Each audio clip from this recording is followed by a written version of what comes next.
Assalamualaikum warahmatullahi wabarakatuh. Saya Nuraliza Selvia, NIM 190304057. Saya dari Universitas Muhammadiyah Riau Pekanbaru, jurusan Manajemen Reguler B semester 6. Saya akan membuat video dari mata kuliah Hukum Bisnis. Baiklah, saya akan memaparkan materi tentang hukum. Manusia adalah makhluk sosial, di mana ada masyarakat, di sana ada hukum. Pertama, saya akan menjelaskan tentang pengertian hukum. Perangkat kaidah dalam peraturan baik itu tertulis maupun tidak tertulis yang mengatur tingkah laku manusia dalam bermasyarakat, berbangsa, bernegara yang dibuat oleh penguasa, pihak yang berwenang, bersifat memaksa dan mengikat, berisi larangan dan perintah yang wajib dipatuhi dan ada sanksi yang tegas bagi pelanggarnya, serta mewujudkan keamanan, ketertiban dan keadilan. Hukum diciptakan untuk menjamin stabilitas sosial atau dalam bahasa Inggris bisa disebut dengan social stability. Yang pertama yaitu pengertian hukum secara umum. Hukum berarti semua peraturan-peraturan baik tertulis maupun yang tidak tertulis yang mengatur tata tertib dan suatu masyarakat yang meliputi seluruh kaedah-kaedah atau norma-norma baik norma agama, kesusilaan, kesopanan, dan norma adat. Yang kedua, saya akan menjelaskan tentang pengertian hukum menurut beberapa para ahli. Menurut Aristoteles, mengatakan bahwa hukum itu adalah rangkaian peraturan yang mengikat baik rakyat maupun penguasa. Sedangkan menurut Leon de Guit, hukum berarti aturan tingkah laku para anggota masyarakat yang daya penggunaannya pada saat tertentu diindahkan oleh suatu masyarakat sebagai jaminan dan kepentingan bersama dan yang jika dilanggar menimbulkan reaksi bersama terhadap orang yang melakukan pelanggaran itu. Selanjutnya, unsur-unsur hukum.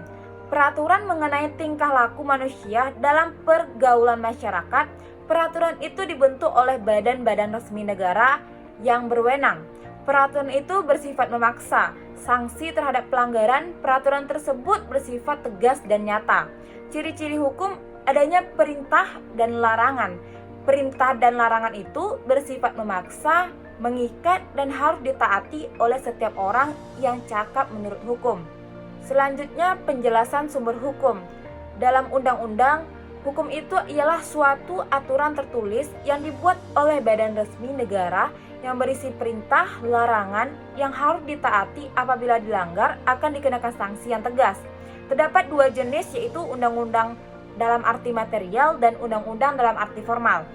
Yang kedua, dalam kebiasaan atau konvensi, hukum yaitu sesuatu yang dilakukan oleh suatu golongan atau kelompok masyarakat tertentu. Yang ketiga, jurisprudensi, keputusan hakim terdahulu terhadap suatu perkara yang tidak diatur dalam undang-undang dan dijadikan pedoman memutuskan perkara yang serupa.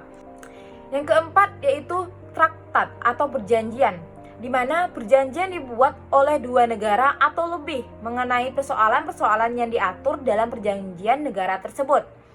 Yang kelima yaitu doktrin, di mana pendapat para ahli hukum yang terkemuka yang dijadikan dasar atau asas penting dalam hukum dan penerapannya. Selanjutnya pemaparan tentang hukum menurut isinya.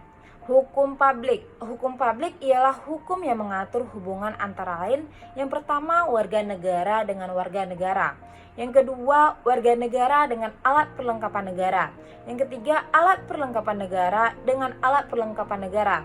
Yang keempat, alat perlengkapan negara dengan negara. Yang kelima, warga negara dengan warga negara. Contohnya yaitu KUHP, Undang-Undang Lalu Lintas, Undang-Undang Pemilu, Undang-Undang Pajak, dan lain-lain. Baiklah, sekian dari pemaparan materi dari saya. Apabila ada kesalahan kata atau kalimat, saya mohon maaf. Saya akhiri dengan wassalamualaikum warahmatullahi wabarakatuh.